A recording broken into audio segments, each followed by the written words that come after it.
gentlemen, boys and girls, it's your boys Lockdown. We are back. Oh no, I forgot the episode number again. 17? 18. That's 17. Dude, I swear. 18. This is getting ridiculous.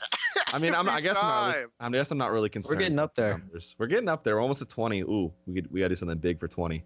Hey, yeah, your boys are back. And oh man, it was a big day in the world of baseball. We have never started off with baseball on the Lockdown podcast, but we are today around probably 3 o'clock, 4 o'clock today. Bryce Harper finally signed to the Philadelphia Phillies. 13-year deal, $330 million contract. Now, I know what you guys are thinking right off the bat. There's got to be an opt-out around year 6, year 5, year 7. Brycey boy asked for no opt-outs. He wanted this. No opt-outs, a full no trade clause, and a $20 million signing bonus. Oh, man. Bryce Harper's going to be in Philly when we're going to be 36 when this contract ends, basically. We're going to have kids by that time. They're going to be like, Dad, who's this old man coming up to the plate with like gray hair and he's getting batteries thrown at him? Like, what is this? It's like, oh, son, let me tell you an old tale of Bryce Harper. What are our thoughts on this deal? It's a huge deal, man. Crazy. I mean, what the thing that shocked me the most was no opt-outs. You know, it's like he's going into this. He's never played for Philly. Doesn't know what it's going to be like. Doesn't know what the city's like. Doesn't know what the team's going to be like. And so he's risking that. He's going to be playing there for 13 years. And if he just gets upset at any point where he just wants to leave, it's like he has no choice other than if he got traded. You know, so I mean, it's interesting. It's good for him. He found a place. I know he wanted to play with one team for the rest of his career. That was one of his desires, and he wanted no opt-out for some reason. But it's good for him. He found his right team, and see what happens. I mean, they're going to be good for the foreseeable future, but not for the next 13 years, right? No. Like they have a pretty good roster from who they've been able to sign in the offseason. So, I mean, they're going to look pretty good the next, 2 or 3 years, but I mean, we'll see in the far future how that works out for them. But well, the Phillies do actually have a lot of money still. Apparently, even with signing Bryce Harper, they still have money. Well, and they may possibly be able to get Mike Trout in 2 years. Yeah, I mean, it's not a hard cap league, so I mean, as long as the owner has money, you can sign whoever you want. And I mean, well, before I go into the Phillies as a whole, there are a couple other points I had on Harper. Scott Boras, the agent for Bryce Harper, said they had a full buffet, but the commitment to the future is what pushed them over to Philadelphia, which I thought was really interesting. Originally, there was a report saying there was one team that was willing to give Harper $45 million per year, and it just got announced it was the Dodgers, but they were only going to give him a 4-year deal. But that would have broken like 180 million the AAV record by like a crazy amount. $45 million a year, that's wild. The Giants also offer a 12-year $310 million deal. So that's a big contract, man. I'm happy for Bryce that he wanted something that he did say, and the contract also speaks for itself, that he wants to be in one city for the rest of his career, because after he's retiring after this. Like, there's no way he's gonna last after 13 years. Like, it's crazy. So funny stat, I heard there's a former player that played for the Mets. His name is like Bobby Bonilla, and he doesn't even play anymore. He's still getting paid, and he's going to be getting paid even after Bryce's contract is up. 4 years after Bryce's contract. And through 2035, he's still getting paid by the Mets, and he doesn't even play. Yeah. What? Yep. Isn't that crazy? I don't know how much, but he's still getting paid. I don't know how it happened, but I have never looked into the deal. I was like, wow. This is like, there's like an anniversary date. I don't know when it is, but every single year, Sports Center and MLB will post a picture of him like, this man is still getting paid, and he retired like 10 years ago. That dude is a businessman. So, so the Phillies look good this year. They're going to look good. They also signed Real Muto, Segura, David Robertson, Andrew McCutchen, now Harper. Like, this is a team that's going to make a real push for the National League. I mean, the East for sure, but I think also the National League as a whole, because we've talked about it before, where with Machado going to San Diego, that's not enough for any of us to be like, oh man, San Diego is a big team. But Philly's made a lot of add-ons this offseason, so that's one could go out and say this offense and defense is stacked all around. So Yeah, they're a really good all-around team. It'll be exciting to see how they do this year. yeah. The final notes I had on Philadelphia as well. Craig Kimbrell and Dallas Keuchel are out. So I mean, obviously they're out on any Philadelphia talk, unless they want to accept short-term deals. Which, if we're looking at it, they might have to, because I don't think At this anybody point, I mean, I don't know who, especially Kimbrell. I understand because he wanted big-time money, but Keuchel, like, I almost feel bad at this point. Like, he's been killing it for Houston the last like 5-6 years, and he's got no team right now, which is, there's still a lot of players out there that still don't have teams, but baseball, you know? Mm-hmm. Yeah. Guys want 10+ year contracts, especially guys that have to rely on pitching. That's kind of tough. It's like you could have to get Tommy John surgery and your career's over, and it's like, I'm signed for another 9 years, idiot. So it's I don't doubt teams at all for not wanting to sign pitchers to like 10-year contracts. That's a good point. I don't think that's a good idea. It's crazy how much different contracts are in baseball than in any other sport. Understandably, I mean, because there's 162 games a year. Yeah. But it's just insane. It's like, even like the decision that Kyler Murray made to go to football is costing himself a lot of money, but at the same time, he's going for his desires and what he wants to do. That's true. Well, also, like, when you get drafted, you have to play in the farm league for like 4 to 5 years. Mm-hmm. And if he Good gets point. if he gets taken number 1, like I'm predicting, He's gonna get like over He's gonna 20 get, like, million. he's gonna get a solid contract off the bat. Yeah. Speaking of Kyler Murray, the NFL Combine starts tomorrow. Mhm. And Kyler Murray has been he's been in the talks already. He came in and he got measured, which is a very weird thing for all the NFL to be waiting for, is Kyler Murray's measurements. But it was for good reason, because we don't know how tall he was going to be walking into the draft at. And he measured in 5'10", 210 pounds, I believe. Hey, that's me. Yeah.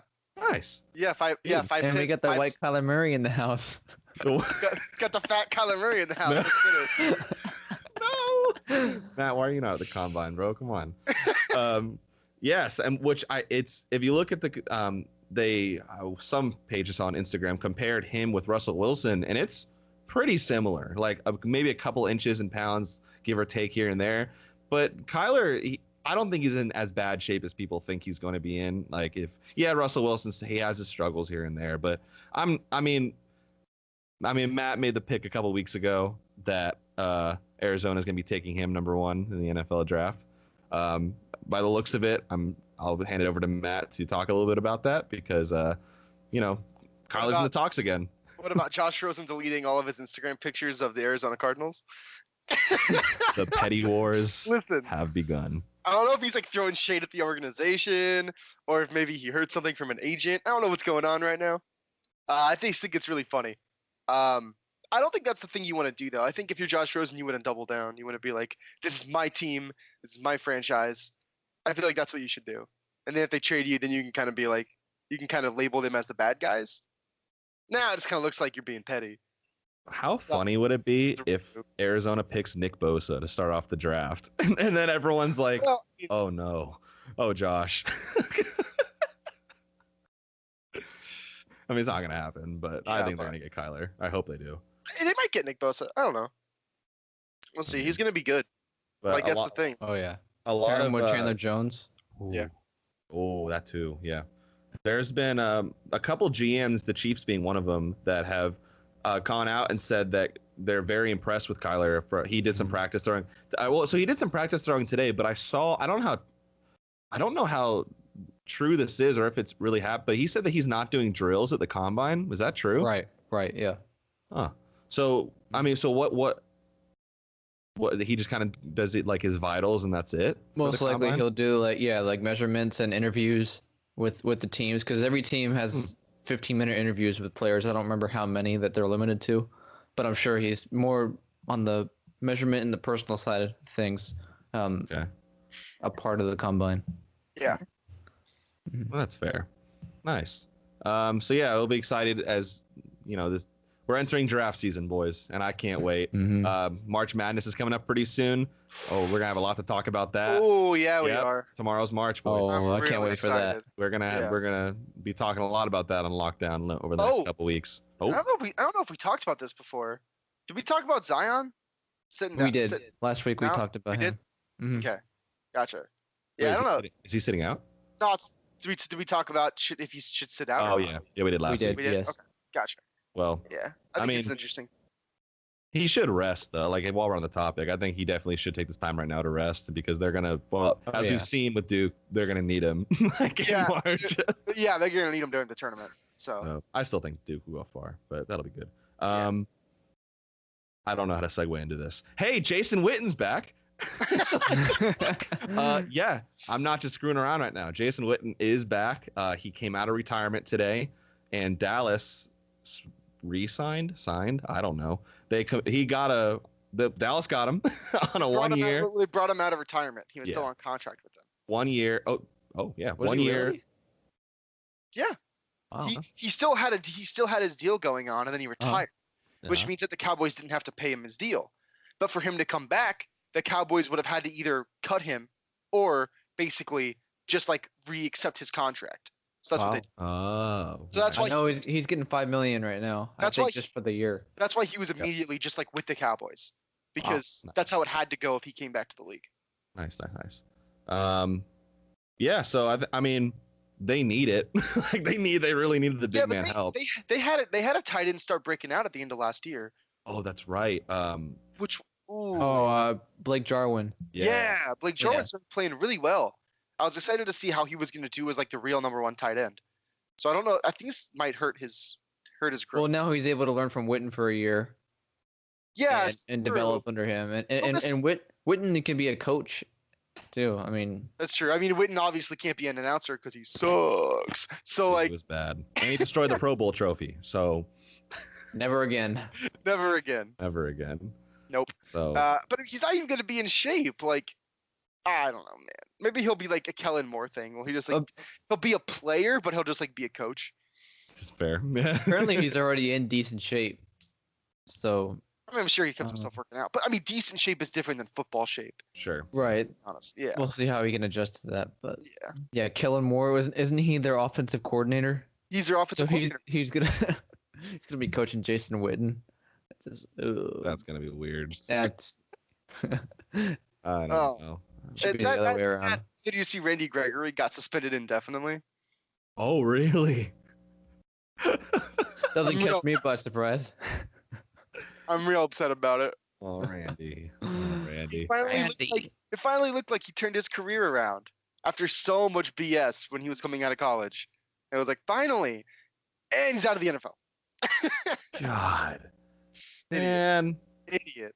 What the heck? Yeah. But now the Cowboys don't have to pay him, which means maybe now they can afford to get Dak and DeMarcus Lawrence. That's true. Oh, That's true. So how do you So- guys think Jason Witten's gonna play out then? Like in general, you think That he's was the gonna have a next productive question. season? Look at that. Oh.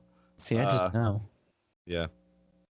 I Gar- don't know, Matt. gar- yeah, you. garbage. That's how I think. Yeah. Listen, he can catch the ball, but he's just going to be super slow. All the other tight ends are going to be much faster. I don't think he's going to be as physical as he used to be. Again, he hasn't played football in over a year, Mhm. so he's not going to be as physical as he used to be. He's older. I really hope he doesn't get injured because that would really, really suck if he came out of retirement and made this comeback and then immediately like tore his ACL or something. Yeah. I don't think it's gonna go that well, honestly. Honestly, my thought about the Kellen Moore thing is true. I think he might play a little bit, but I think mainly he'll be there to groom the young guys and kind of transition into like a position coach. Yeah, no, I agree. I absolutely agree. Yeah. He's more I think it's more, beneficial for the Cowboys on the locker room side, on the personal side. He's gonna really help these young guys out. I don't think as a player he's gonna really perform like he ever has. Yeah. I think he'll produce. Not great. He'll produce. I mean, he's big. Like he could help in the Yeah. red zone maybe a little bit. He's a great route runner. Yeah, he's a good route runner. And He's you got don't good have to be that hands, so- athletic to be a great route runner. Yeah. So, yeah. Well, I mean, I think he'll have a decent year, but he's gonna be great for the locker room, for sure. And they still don't know who's calling plays yet. Oh, really? They don't know. Jason Witten's calling plays, don't you know? Jason Witten? I didn't mean Jason Garrett, but anyways. I'm just kidding. Jason Garrett was like rumored to be calling plays, but then Jerry Jones came out and said that he doesn't want Jason Garrett calling plays. But then people are like, so Kellen Moore's gonna be calling? He doesn't know how to call plays at all. So now nobody even God. knows who's gonna be calling plays. And it's Oh, a mess. mess. It's a Tony mess. Tony Romo's coming back. He's calling plays. Listen, that would actually work. Yeah. Yeah, I don't know. Like everyone, I saw it on Twitter a couple minutes ago. Everyone's like so excited, like, "Oh, Witten's back, baby, Witten's back," and Stephen A. was all mad about it. I'm like, guys, why are we acting like they just signed like a 5-time All-Star like right after an All-Star season? Like this Right. is a guy who's been retired for a year. Like he's been in the most activity he's probably been doing is like the Monday Night Football booth. He's just chilling. Nothing against him. He's Yeah. just chilling. Then he got the phone calls like, yeah, I'll be like Dirk, I'll go out there and I'll be the nostalgic boost for everybody. No, homie, like it's not how it's gonna work. I'm sorry, Mhm. Yeah. it's not how this thing works. Yep. Like Dirk's one thing, he's out there just like, yeah, good one, yeah, and Jason's gonna be like, why are you guys running so fast? Like it's I don't know. So I don't mean to. I love Jason Witten, I really do, but not in a sound booth or commentating booth. Yeah. Hey, Hey, speaking of this sound booth, though, who's going to replace him on Monday Night Football? I think that there's a really smart football mind. He used to be coach. His name is John Gruden. Oh wait. oh, Oh, yeah. Oh no. oh, Oh, no. I don't know. oh. That's you hate to see that. You hate to see Yeah, that. just hate to see. God. I think he's like looking back, like, oh, I could have had that spot back. Could've Yeah, they been- would have called him like today too. Been like, hey, John. He'd I be like, quit. "Yep, I'm I'm going there." back. But 10 or 9 more years in Oakland or What a whatever city they're dummy. turning into. Oh, yeah. Vegas. Whatever. Bring back the Gruden grinder so that he can say that he wants the players on his team, and then he goes to that team and then immediately trades the player. Yeah. Like he The did with Jeter Khalil- effect, baby. like with Khalil Mack. That might be my favorite thing of all time. Is him on? It's like a video of him on Monday Night Football. Like Khalil Mack is the type of guy I would want on my team. This is the guy you build a franchise around.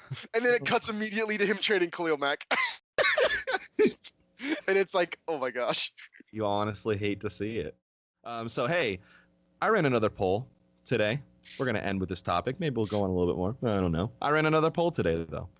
I asked a question. We got some responses. Well, no responses, but we got poll runnings. I asked this question: are the Celtics really better off without Kyrie Irving? The reason I asked that question is because there was a stat line that got brought up today on SportsCenter's Instagram. Over the last 6 games with Kyrie, the Celtics are 0-6, have just over 100 points per game, and have allowed 118 points per game. Without Kyrie in the last 6 games, they are 6-0, have scored 114 points, and allowed just over 100 points. So that's kind of, I saw that and said, oh shoot, we got to talk about that because that's really interesting. We've dabbled on the topic before here, but I really want to, let's end the show on this, see where we go with it. So a lot of our, on Twitter, a lot of people responded, stop it. Of course they're not better.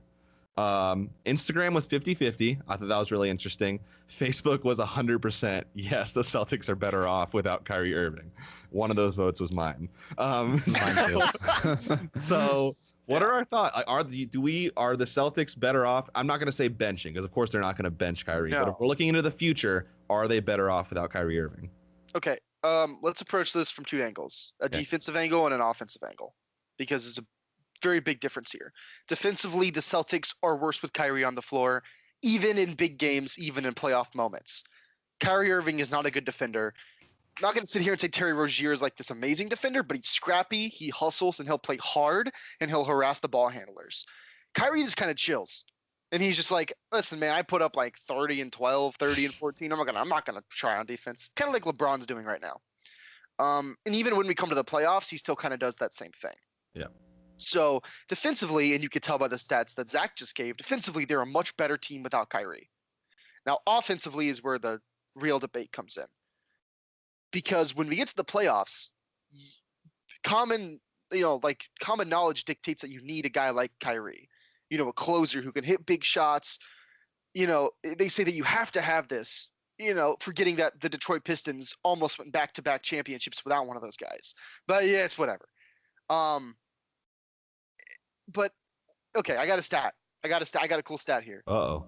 Okay, so when Kyrie Irving attempts 20 or more shots a game, the Celtics are 8 and 11 this year. When he shoots 19 or more, they're 12 and 14. Basically, just supporting the fact that the more he shoots, the more ball dominant he is, the more aggressive he is. They lose a lot of those games. Mm-hmm.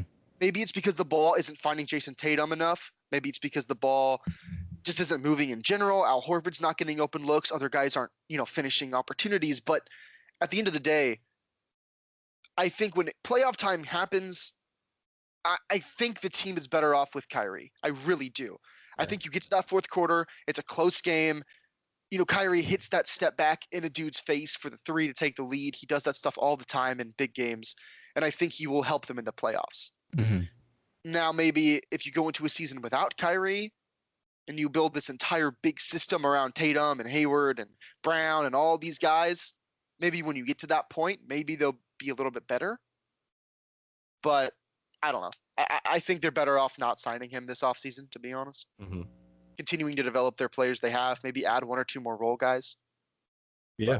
I think that's my analysis. The one thing I noticed with this team, I watched them, they lost to Portland last night, and it was just, it's a continued issue of a loss or a lack of identity on this team, that Brad Stevens has a vision and he tries to establish it.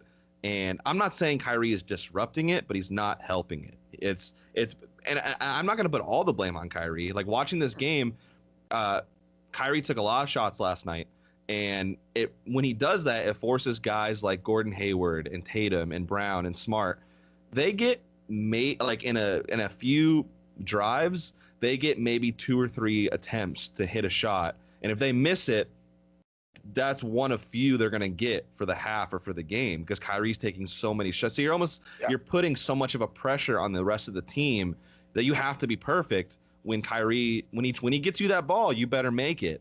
But it's like, well, dude, you're shooting it like 60% of the time, like 60, 70% of the time. And I know we've talked about it before. Like this is why guys like Gordon Hayward are struggling to produce right now, because you're forcing them to hit perfection and the ball's not traveling around as much when Kyrie gets rolling. It's kind of like when you have the ball hog on your team. I'm not saying Kyrie's this person, but when he gets mad, he just refuses to pass. Like Russell Westbrook used to be very much like this. He still is at times. He just refuses to pass the ball because he's so angry and he's going to beat this team by himself.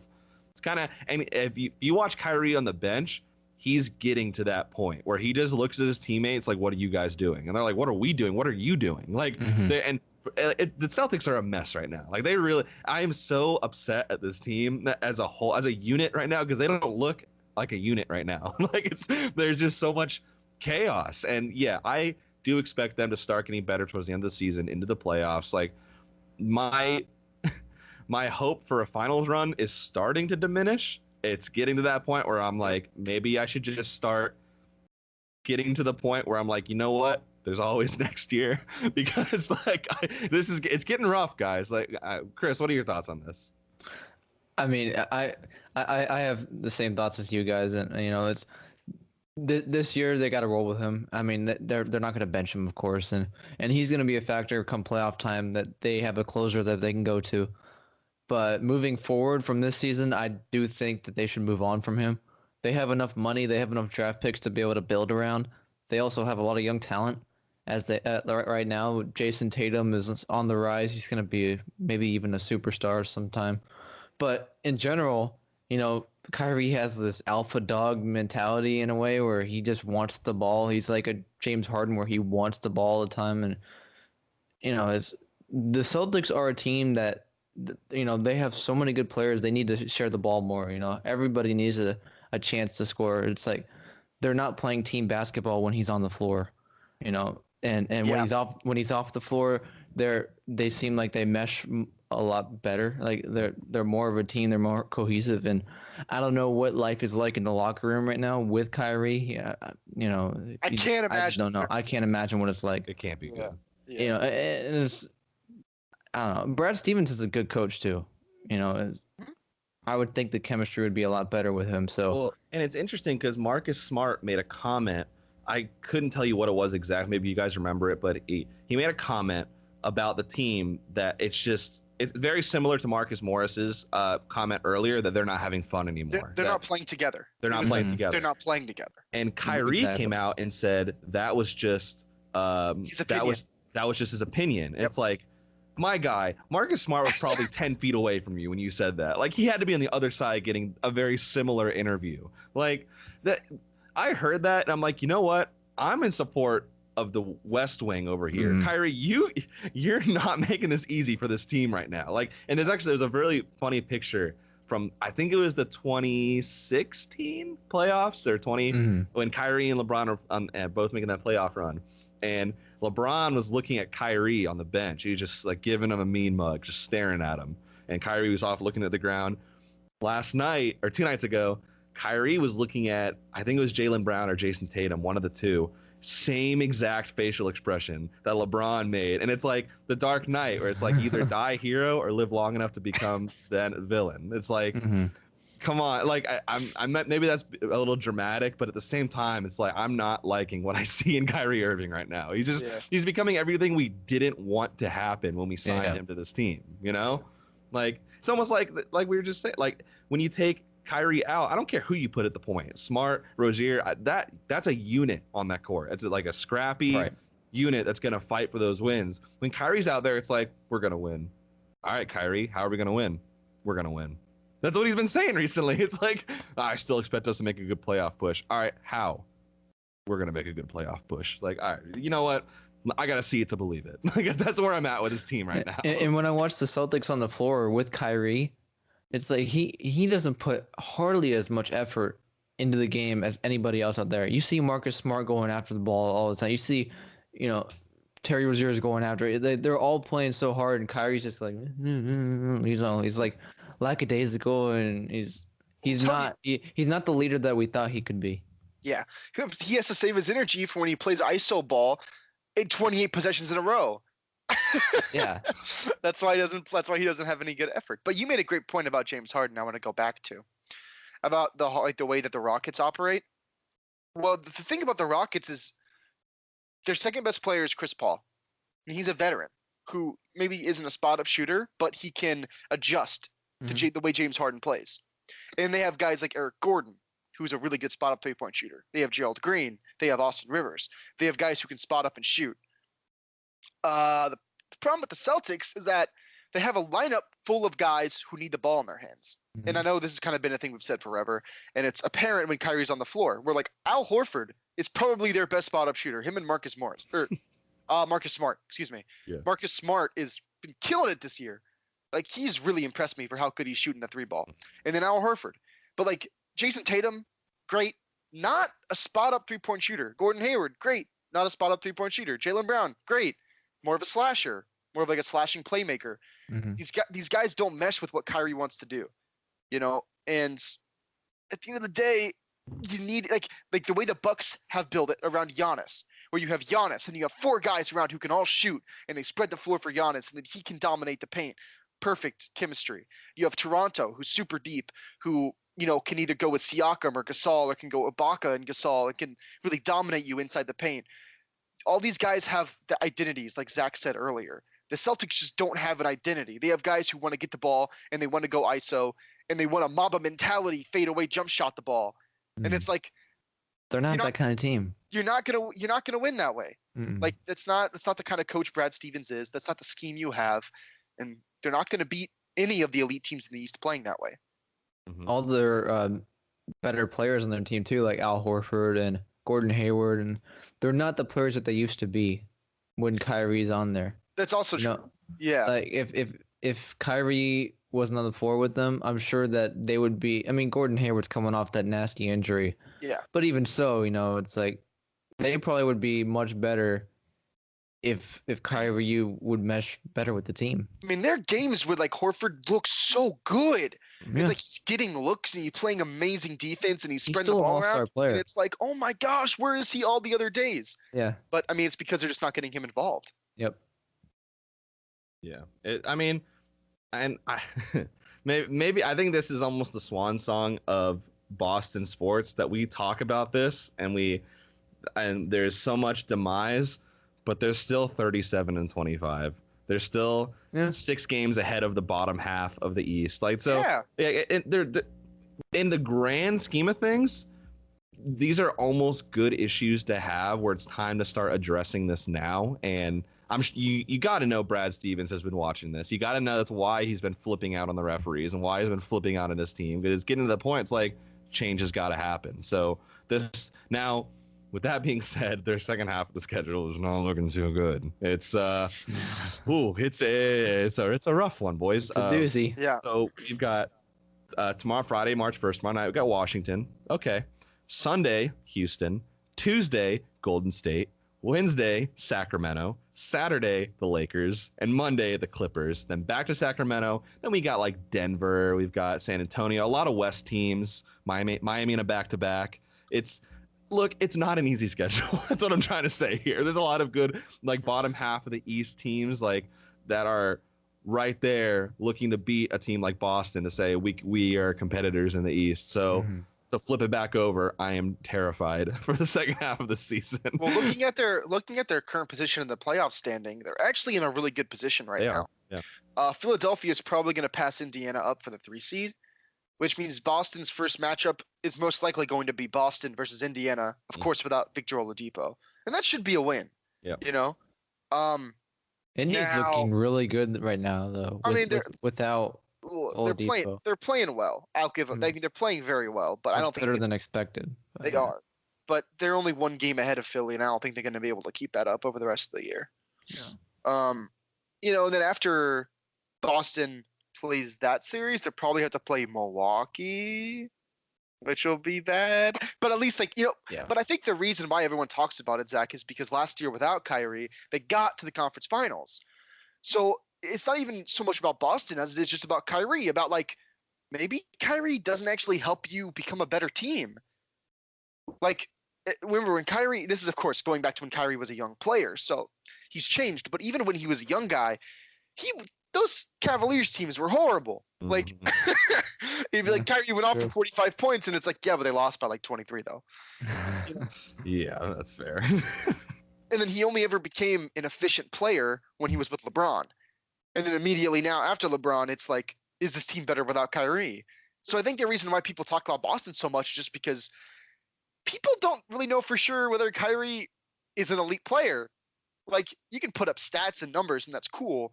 But to be elite, you have to help a team win. Yeah. You know what I mean? You can't be an elite player in the NBA and not be a driving force behind the team winning games. Yep. Like, that's foolish. So I think that's why people talk about it so much, is because it's an interesting topic. Because Kyrie's explosive, he can score the basketball, he can pass, he does all these things, but they're better without him. I don't know why. I don't know. That's a good point. I don't know, man. Well, I mean, just the freaking Celtics, I swear, man, like the memes that could come out from this season. It's literally a roller coaster this year, and it's giving me a heart attack. I'm glad baseball is almost back. I want to talk about one more person in the NBA before we go. You know what? Did you see what Russell Westbrook did to that kid in the stands? Oh yeah. Homie. I thought he was gonna. He's unbelievable. I can't deal with Russell Westbrook anymore. I actually can't. Go off. You know what any other star in the NBA would do? LeBron James does that. He pats the kid on the head. Like, you do it to James Harden, and James Harden like hugs the kid. Like, every other star in the NBA would have like high-fived the kid or played along and been nice to the dang 10-year-old kid. Yeah. And Russell Westbrook starts yelling at the kid. He squared up on him. He squared up on the freaking kid. Squared up on him. Like what? I can't, dude. Russell Westbrook, man. And He's because of that, they lost to the Nuggets. well, he's just so hot-headed all the time. God, It's so man. easy to get in his head. Like he's shooting horribly from the free throw line. He's a worse free throw shooter than LeBron James. Come on, man, that's hard to do. Like, but he used to be great. He used to be like a 90% free throw shooter. Yeah. Yeah. It's not like he forgot how to shoot. It's like he gets in his own head so easily. And I think that's why at the end of games, like in playoff games, he's like, I'm gonna be the best. 3 because he wants to prove it to himself. Maybe he wants to prove it to himself more than anybody else that he's like the best player in the He's world. got some inner wounds, man. Maybe, man. Maybe. But I don't know. He's got some stuff going on. Regular season Russ has always been better than playoff Russ. Like it's been proven time and time again that because like dude, can you imagine a guy like Lance Stevenson guarding Russell Westbrook? It wouldn't have matchup wise, it couldn't happen. But just for dude, Lance would destroy Russell Westbrook. He'd walk up and be like, He would just blow in his ear. dude, you go, your new shoe line is whack. And it'd be over. He would like be shooting every shot. And Paul George would be like, yo, hey, outlet. And he's like, nah, man, I got this. And he'd be like missing one in a row. And Lance would just be playing guitar in the background. It'd be hilarious. Like you're right. It's so easy to get in his head. It's insane. I've never seen it. Like no other star I've ever seen in my life. Maybe like Allen Iverson. But at least Allen Iverson in his prime could just be like, all right, talk smack, put up 64. True. Like, yeah. you know, Yeah. also like it's like well, also the league's changed, but Russell isn't that type of guy because if he puts up that many points, he takes like 1,000 shots and has horrible efficiency. And it's like, yeah. Imagine Billy Donovan though. He's just like, what do you do? He's been doing this for years. Like, what do you do on the side? Remember, like he like coached college kids for a long time, and then he goes and coaches Russ. He's just like, oh my gosh, this is way worse than I thought. Like the team therapist probably quit. Like he's like, you got this, Billy. Like it's all you now, bro. Like it's like, what are you supposed to do with that? Like I don't know. But you know what? Russ is gonna keep dominating the regular season. He's gonna keep doing his thing every year. It's like this is the year. OKC goes back. It's not gonna happen. Every game, Steven Adams is gonna box out a guy, go for a rebound, then be like, "Oh no, wait, that's Russell Westbrook's rebound," and then Russell will be like, "Got my triple double." All he cares about. Like what always happens. So ridiculous. There's like so many good compilations online of like Steven Adams like either shooting the ball or like trying to get a rebound, and Russ like stealing the ball from him. Steven's just like, "All right." I had no idea that was a thing. It's so good. Oh my gosh. That's a part of the. Can you imagine like playing 2K and that's one of the game plans is stat pad Russ and like Steven Adams will just start like transitioning down the court and Russ is the only guy in the paint. I would give props to Steven Adams though, man. Like he could be like one of the best hitters in the NBA. Easily. Like he has a skill set. He's strong. He's versatile. He can do everything you ask him to do, but he doesn't average a lot of rebounds because he lets Russ get the rebounds. He doesn't average a lot of points because he lets Russ take 30 shots a game. Like Steven Adams, man, all respect goes to that man because he could average like 25 and 17, 18. Like he's that good. You know, I think he's like one of 17 kids or something like that. Is it What? real? Yeah, Steven Adams is like one of 17 kids. Wow. Interesting. Yeah, That's a lot of kids. that's a lot. Maybe Whole that's lot why of kids. maybe that's why he's so like forgiving and like forthcoming and so like cool with Russ. Mhm. I grew up like getting beat up, like jumped by his brothers. Oh. Because they just Because he had to share everything because he had 17 kids. Or- But yeah, that too. my pessimistic mind. Oh man, we got anything else, boys? that's everything I wanted to talk about. We got Russ out of the way. Critty. How about the Nuggets? So playing Dude, well. Nuggets look good, man. Yeah. If they win, they take the 1 seed, right? Yep. That's They'll have the same record as the Warriors, but they had the tiebreaker. So Wait, the Nuggets could be the number 1 seed. they can clinch? No. They're Just take the seed. temporarily they'll take the number 1 seed Oh. over the Warriors. Like, um, damn, I didn't know that. We're on a 5-game win streak. They're looking great. They're so fun to watch right now. They're I'm just rooting meshing hard, so well as yeah. a team. I'm rooting hard for Denver come playoff it's time. Two straight years they got the 9 seed. And now they're just killing it. It's good to see them finally do well. And And been a while. their home road split is almost even too. 23-8 at home, 20-10 away. That's pretty Nice. impressive. they had the Yeah. best home record in the league. They're 8-1 in the division, 3-0 versus OKC. I mean, they're just dominating this year. Oh wait, sorry. I read Golden State's stat line. 27-4 at home, 15-14 on the road, which is still good. That's still Yeah. pretty impressive. So, but at home, they've only lost 4 times this year. That's Yeah, probably the best in the record in the league. league at home. Wow. Yep. Getting number 1 seed, that'd be amazing. If they can get that one seed, It'd be man, that's a so big deal good for them. That's a because big deal. if we could host the Warriors in the Western Conference Finals and have home court, oh man, that'd be huge. I mean, let's not do this And- now. They're not beating the Warriors. Come on now. Don't hype Honestly, yourself up. Don't hype yourself if up. they play like they have, I give them a chance. I love Matt just just throwing Chris. They down. Like, they "Oh, can no, there's they no can way." match up with the Warriors. This is like they- Pacer they- fans they- back when they were up against the Heat, and it's like, Fu- all right, Roy Hibbert, calm down. I mean, Pacer fans, bro. I think they might be another year away, but they can match up with the Warriors. They're a KD. Speak it, Chris. They're a KD leaving Golden State away from winning the championship. I agree. As soon as KD leaves the Warriors, the Nuggets will get to the NBA Finals. That's honestly what I believe. It's just you have too many closers at the end of games, too much 3-point shooting. I But we got the Joker. hate it. They do have Jokic. Jokic is really good. Yeah, he's legit. amazing. He's a beast. But yeah, So just wait. Yeah. Just wait. You know what else is beast? what's that? The fact that we're on 10 different listening platforms. Whoa, that's a lot of platforms. 10. Yeah. That's literally 10 more. Like, we're on 10 platforms. Do you know how many World Series the Yankees have won this decade? How many? Big fat 0. You have 10 more compared to the Yankees World Series. That's crazy. You're So, such a jerk, dude. dude, You're it's, so bad. it's insane. Do you know? You know what's?